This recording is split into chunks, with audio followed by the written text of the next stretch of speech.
Hello दोस्तों, welcome to our channel NEET prepare. और आज इस वीडियो में हम स्ट्रक्चर ऑफ ओव्यूल पढ़ने जा रहे हैं। ओके, ओव्यूल को मैंने आपको लास्ट वीडियो में बताया था, क्या भी बोलते हैं, इंटेग्यूमेंटेड मेगास्पोरेंजियम। क्या बोलते हैं?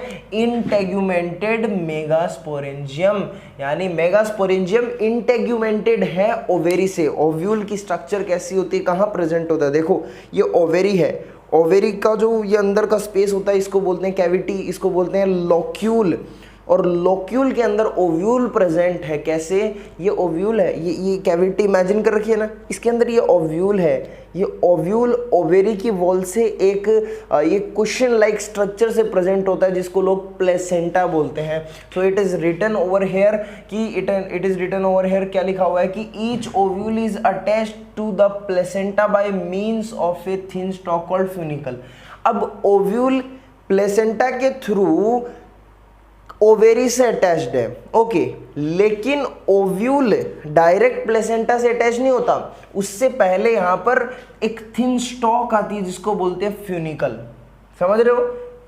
Each ovule is attached to the placenta by means of a thin stalk called funicle. कुछ ऐसी सी स्ट्रक्चर समझो कि ये फ्यूनिकल है, ठीक है, ये फ्यूनिकल ओव्यूल से अटैच है, ये फ्यूनिकल ओव्यूल से अटैच है, ये प्लेसेंटा, ये ओवेरी से अटैच कर रही है इसको।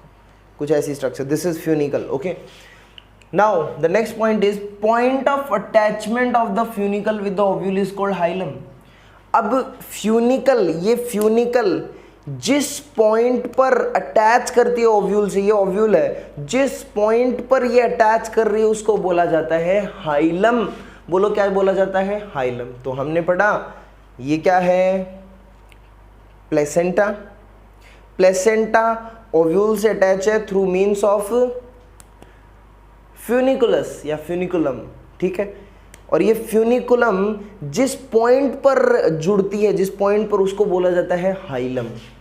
Okay, main region of ovule is mass of parenchymatous cell. देखो, मेन रीजन होता है ना ओव्यूल का, जो पूरा पोर्शन देखो जरा, ये डायग्राम देख रहे हो आप साइड में, इसके अंदर ओव्यूल का जो ये मेन रीजन है ना, जिसको मैं ग्रीन कलर से हाईलाइट कर रहा हूं, ये जो ओव्यूल का जो मेन रीजन है, जो most of the part cover कर रहा है, यहां पर तुम्हें पता है, यहां पर पैरेन्काइमेटस सेल्स प्रेजेंट होते हैं।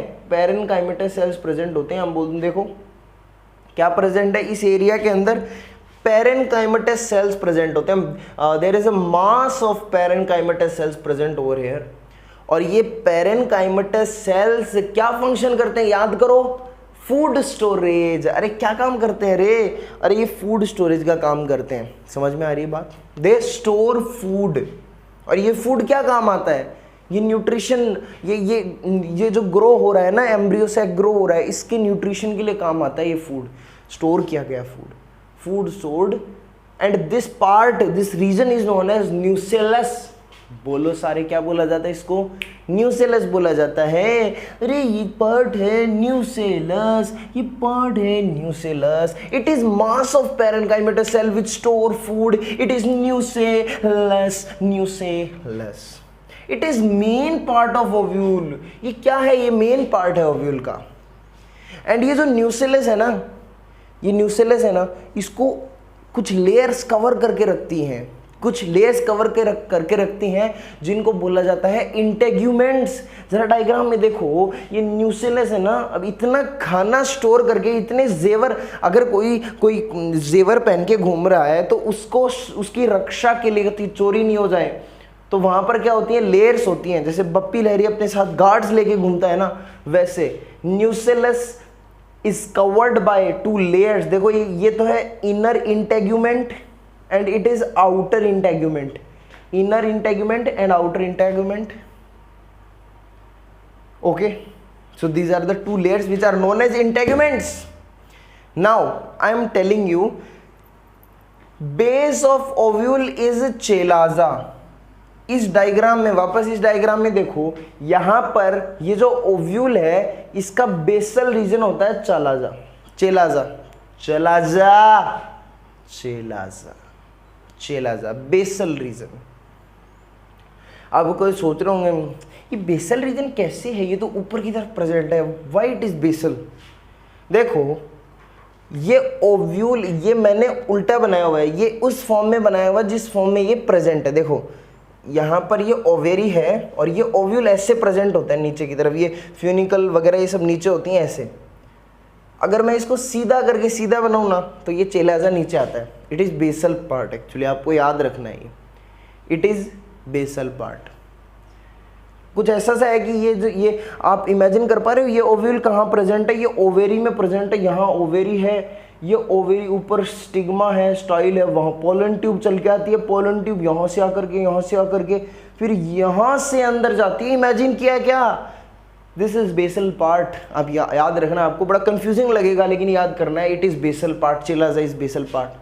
और चेलाजा के अपोजिट वाला एंड है माइक्रोपाइल। चेलाजा के अपोजिट वाला एंड, ये जो एंड है इसको बोलते हैं micropylar and, micropylar pole, micropylar and, कुछ भी बोलो, माइक्रोपाइल, इट इज माइक्रोपाइल। तो ये रीजन है, इसको माइक्रोपाइल बोलते हैं। तुम्हें पता है ये रीजन स्पेशल है थोड़ा। देखो यहाँ पर क्या प्रेजेंट है, माइक्रोपाइल पर ये इनर और आउटर इंटेगुमेंट्स प्रेजेंट नहीं है। क्यों प्रेजेंट नहीं है?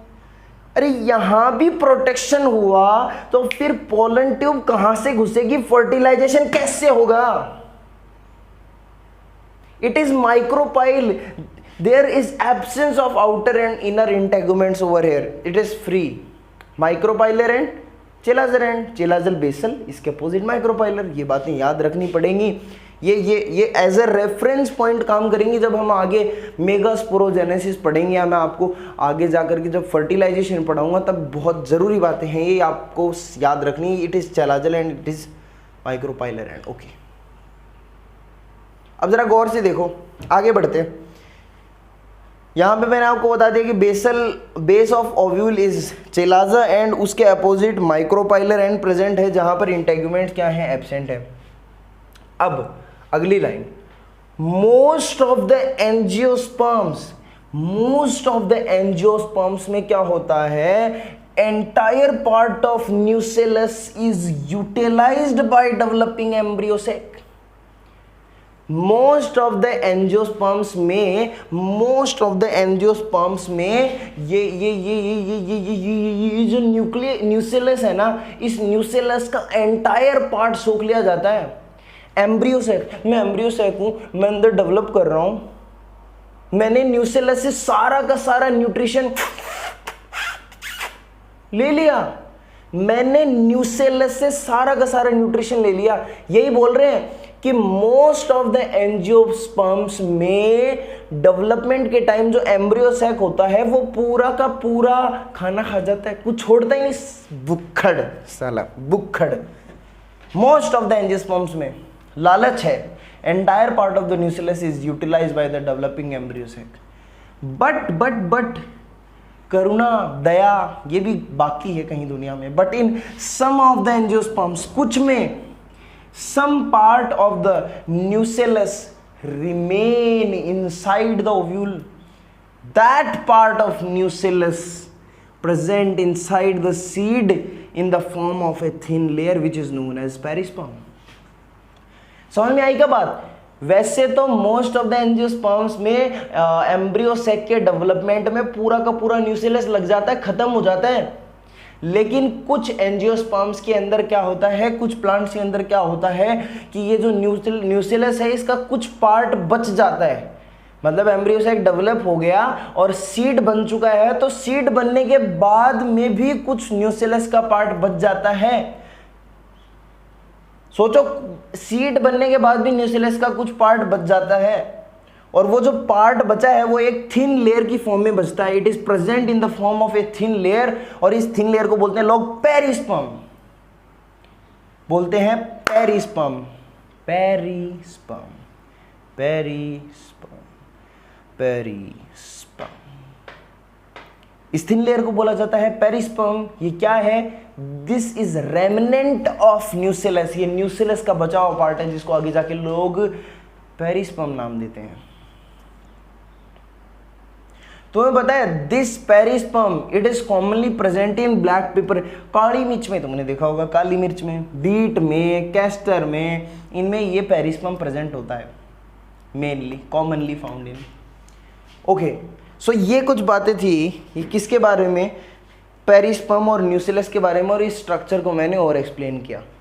अब एक दो बातें और बची हैं स्ट्रक्चर से रिलेटेड, जैसे बहुत ज़रूरी बात नीले नीले अक्षरों में लिखी हुई है, some filaments are attached with funicle, some filaments are attached with funicle, sometimes with placenta, are known as obturators. कुछ फिलामेंट्स होते हैं जो फ्यूनिकल के साथ अटैच्ड होते हैं, इस फ्यूनिकल के साथ अटैच्ड होते हैं कुछ फिलामेंट्स, और कई बार तो प्लेसेंटा के साथ भी अटैच्ड होते हैं। क्या बोल रहा हूं मैं, some filaments are attached with this funicle और sometimes with placenta, these are known as obturators. और ये ऑब्ट्यूरेटर्स क्या काम करते हैं, ये गाइड करते हैं किसको, passage of pollen tube towards the micropyle inside ovary. Ovary के अंदर, ये ओवेरी के अंदर इधर से पोलन ट्यूब आ रही है, मुझे पता ही नहीं मैं कहाँ जाऊँ, पोलन ट्यूब सोच रही है मुझे पता ही नहीं मैं कहाँ जाऊँ। फिर ये ऑब्ट्यूरेटर्स यहाँ खड़े होते हैं, हे ऑब्ट्यूरेटर जानिए एम्ब्रियो सैग हूँ मैं, आजा अंदर है आजा। तो वैसे पोलन ट्यूब आ रही होती है, कहीं भी जा रही है, उसको नहीं पता कि मैं क्या करूं, कहां जाऊं, किससे कहूं, मुझे तो एड्रेस ही नहीं मिल रहा। वो मेल गैमेट कैरी कर रही है पोलन ट्यूब, और वो चाह रही है कि उसको फीमेल गैमेट मिल जाए, लेकिन उसको एड्रेस ही नहीं पता, खोज रही है, पूछ रही है सर एड्रेस बताओगे, सर आप एड्रेस बताओगे। इतनी देर में ऑब्ट्यूरेटर्स खड़े हैं वहां पे, अंदर। तो फिर क्या हुआ, ये गाइड करते हैं ऑब्ट्यूरेटर्स, ताकि पोलन ट्यूब एंटर कर जाए, यहाँ पर फर्टिलाइजेशन हो जाए, काम हो जाए लोगों का। So this is what I am telling you about obturators and the structure of complete ovary, और I can say specially ovule. बहुत कुछ हमने इसमें पढ़ा। अब हमें क्या पढ़ना है, हमें मेल जो फीमेल गैमिट है, मेल का तो पढ़ लिया डेवलपमेंट, अब हमें फीमेल गैमिट जो ये अंदर आपको जो चीज दिख रही है ना, जो मेन चीज है, उसका डेवलपमेंट पढ़ना है, जिसको लोग मेगास्पोरोजेनेसिस बोलते हैं, डेवलपमेंट ऑफ फीमेल गैमिट। वो पढ़ते हैं अगले वीडियो में, अगले एपिसोड में। तो देखिए, क्या मेगास्पोर बन पाता है, क्या फीमेल गैमिट बन पाएगा, और बन भी गया तो क्या फर्टिलाइजेशन होगा, देखिए अगले एपिसोड में।